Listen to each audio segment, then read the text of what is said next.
बोल जयकारा बोल मेरे श्री गुरु महाराज की जय।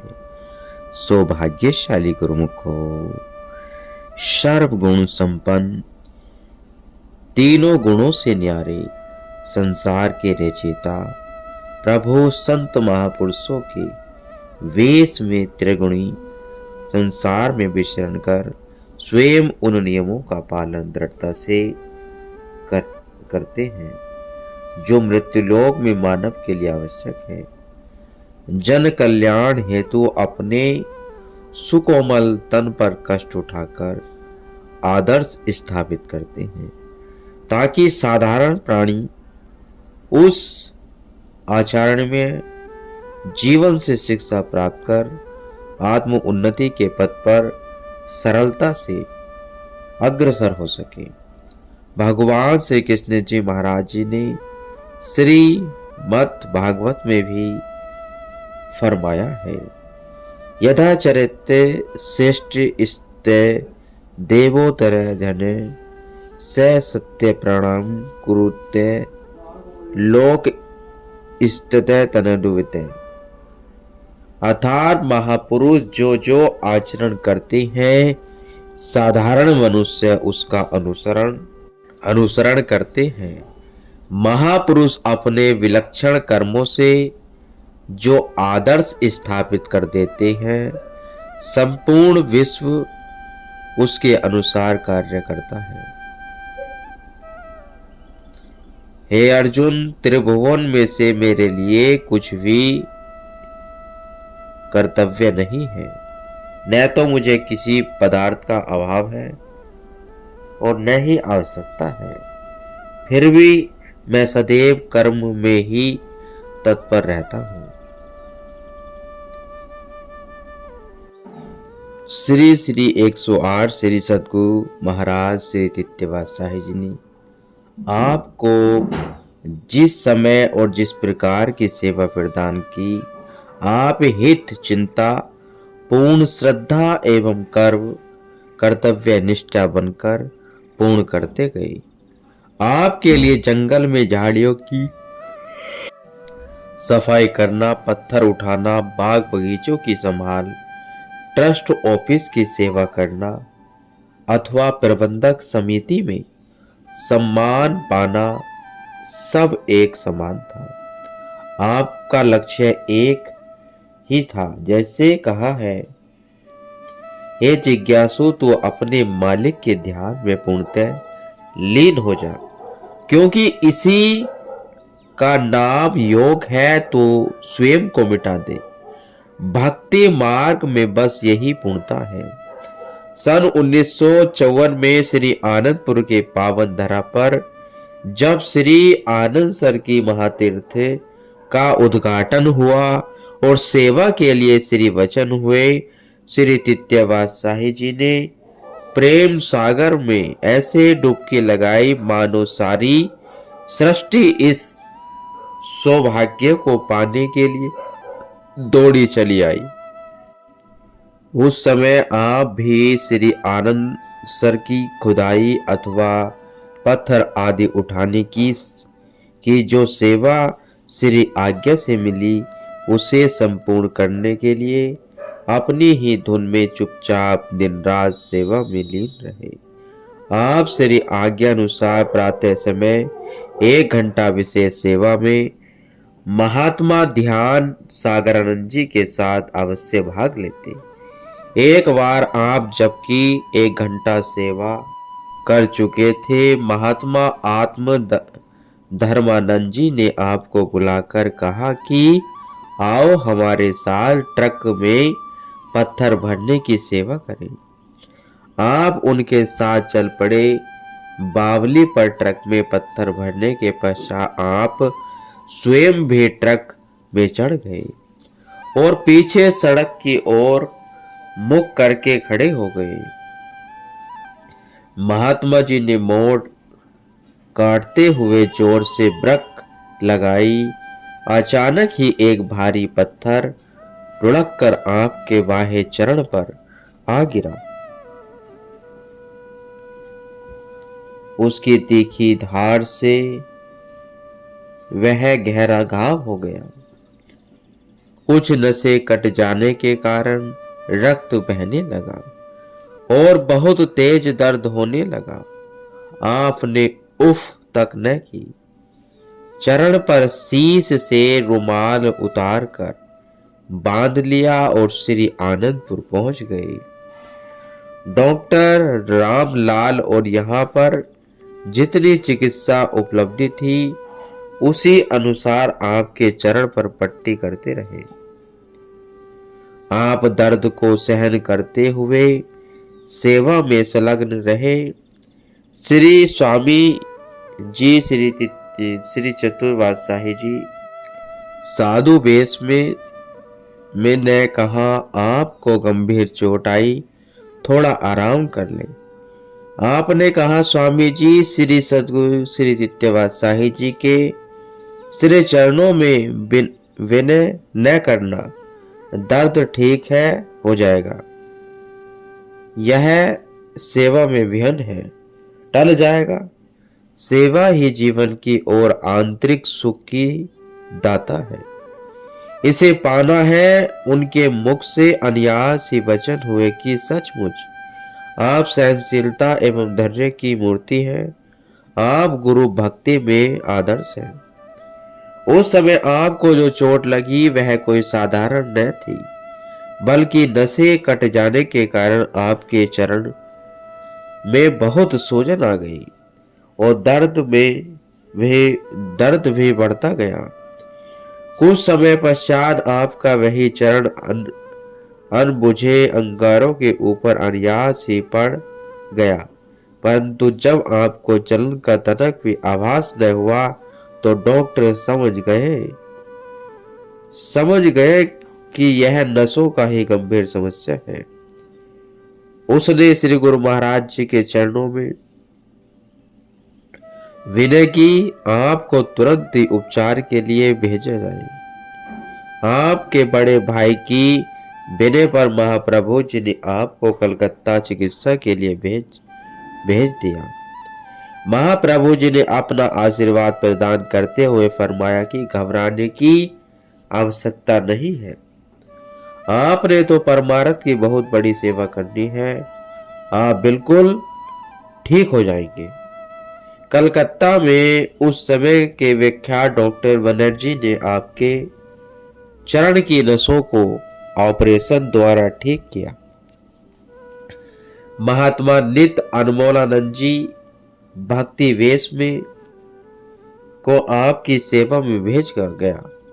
इस प्रकार आप चिकित्सा करवा कर वापस श्री आनंदपुर लौट आए और पुनः सेवा में संलग्न हो गए। आप श्री आनंद सर की सेवा में श्री सद्गुरु महाराज जी के श्री दर्शन करते हुए भाग्य सराहते हैं कि ऐसा सौभाग्य करोड़ों जन्मों की तपस्या से भी प्राप्त न होगा। श्री सद्गुरु महाराज जी हमारे उद्धार के लिए अनवरत लगे हुए हैं। मन में ऐसे विचार उठ रहे थे कि श्री गुरु महाराज जी ने श्री आनंद सर के तट पर कृपा फरमाई।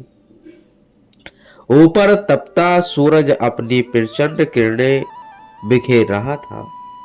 आपने पास में खड़े महात्मा जी से छाता लिया और भक्त बक्सुराम जी को कहा कि श्री गुरु महाराज जी इससे छाया कर दो। भक्त जी थोड़ा हिचकिचाने लगे। आपने फरमाया, डरो मत, अगर श्री सद्गुरु महाराज जी कुछ पूछे तो आप हमारा नाम ले लेना। भक्ति जी ने वैसा ही किया। महाप्रभु जी द्वारा पूछे जाने पर भक्ति जी ने आपकी ओर संकेत कर दिया। श्री चित्तवासाही महाराज जी ने फरमाया कि एक दिन आएगा जब दुनिया इनके लिए छत्र झुलाएगी और ये स्वयं लाखों पर छत्र छाया करेंगे। महापुरुष सर्वतः त्रिगुणातीत होते हुए भी मृत्यु लोक में अवतरित होकर मानव लक्ष्य सिद्धि के सभी नियम धर्म कर्म करते हैं। कठिनाइयों से भी जूझते हुए बाधाओं को मुस्कुराते हुए पार करते हैं। साधारण जनमानस को आदर्श गुरु भक्ति से लक्ष्य सिद्धि का मार्ग सुझाती है। इसी प्रकार श्री आनंदपुर की सेवा में जुटे रहने पर समय अनुसार जहां जहां श्री सेवा की श्री आज्ञा होती, तन प्राण से निभाते। श्री आनंदपुर की सेवा के साथ साथ श्री परमहंस अद्वैत मंदिर की नींव श्री सद्गुरु महाराज जी श्री तित्यवासाही जी ने रखी। इस कार्य के लिए मकराना से संगमरमर का पत्थर लाने के लिए आपको श्री आज्ञा हुई। एक महात्मा जी ने ट्रक चालक थे, उन्हें आपके साथ भेजा। उस समय जंगलों के मार्ग में डाकुओं का भय अधिक होता था। आपको किसी भक्त जी ने कहा, महात्मा जी बचकर रहना, जंगली रास्ते में कोई प्रतिमाएं अपनी सुंदरता का जाल बिछाए भरमाती है। एक आपका सुंदर स्वरूप, दूसरा मन हर चितवन, इस साधु वेश में किसी को आकर्षित किए बिना नहीं रहते। आपने उत्तर दिया, भक्त जी हमारे श्री गुरु महाराज जी के सौंदर्य के सम्मुख कोई तुलना योग्य ही नहीं है। उनके श्री वचन है, गुरु का शब्दों रखवारे, चाहो ग्रद हमारे। इस पावन नाम के सम्मुख किसकी हिम्मत है जो रास्ते की रुकावट बने। हमें तो केवल श्री आज्ञा सुधारे कर सेवा की ओर ध्यान देना है। आप महात्मा जी के साथ ट्रक में बैठकर मकराना की ओर चल पड़े। मार्ग में सड़क पर एक छोटी सी चाय की दुकान खोखा थी। आप कुछ देर के लिए वहां रुक गए। चाय वाले ने आपके मुखमंडल की ओर निहारते हुए कहा, महाराज आगे रास्ता खतरनाक है, रात्रि के समय वहां ट्रक चलाना ठीक नहीं, आप यहीं रात्रि बिता लें। यहाँ से कुछ दूरी पर मकान तो नहीं है, कच्चा घरौंदा है। मेरा आपने कहा, अभी तो संध्या है, रात्रि तक हम काफी सफर तय कर लेंगे। दृढ़ संकल्प कर लो, फिर रात्रि भी दिन में बदल जाती है। देखो अभी तो सूर्य चढ़ा हुआ है। आप वहां से आगे चल दिए। मार्ग में एक नाग फन फैलाए बैठा था। रात्रि का अंधकार गहरा हो चुका था। ट्रक की आवाज सुनते ही वह सड़क के एक ओर हो गया और आपको दर्द भरी आवाज सुनाई दी। आपने ट्रक रुकवाकर पूछा, कौन है, हमें क्यों भरमा रहे हो? उसने कहा, महाराज आपके ट्रक की आवाज में एक दिव्य रोशनी में दिव्य पुरुष के दर्शन हुए हैं। दर्द भरी आवाज सुनकर जब आपने अपने मुख से नाम शब्द का उच्चारण किया, उसे श्रवण कर हमें शीतलता मिली। अब हमारे उद्धार का साधन आपके साथ हाथ में है। आपने कहा, हमारे हाथ में नहीं, श्री गुरु महाराज जी के हाथ में है। आपने आंखें मूंद कर श्री गुरु महाराज जी को स्मरण किया। श्री तित्यवासाही जी ने साकार श्री दर्शन देकर आपको फरमाया कि आप उन्हें सब कुछ बता सकते थे, उनका उद्धार कर सकते थे, कर देते। आपने विनय की, स्वामी जी अभी मैं सेवक हूं, इतना कह श्री चरणों में मस्तक धर दिया और उधर गुरु शब्द की आवाज मुख से निकलते ही सामने कई यक्ष, गंधर्व एवं अन्य आत्माएं मंडराने लगी।